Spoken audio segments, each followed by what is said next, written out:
Hey everyone, welcome back to the channel. In today's video, I'll show you how to use a Roblox support ticket. Let's get started.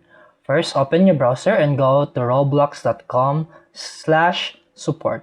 This is the official page where you can send a request directly to Roblox support.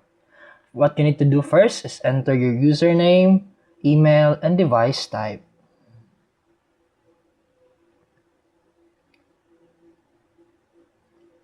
Then, under type of health category, pick the topic that fits your issue.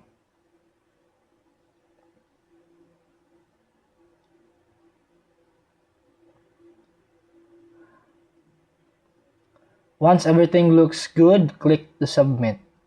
Then, Roblox will email you on confirmation and a support agent will reply, usually within a few days.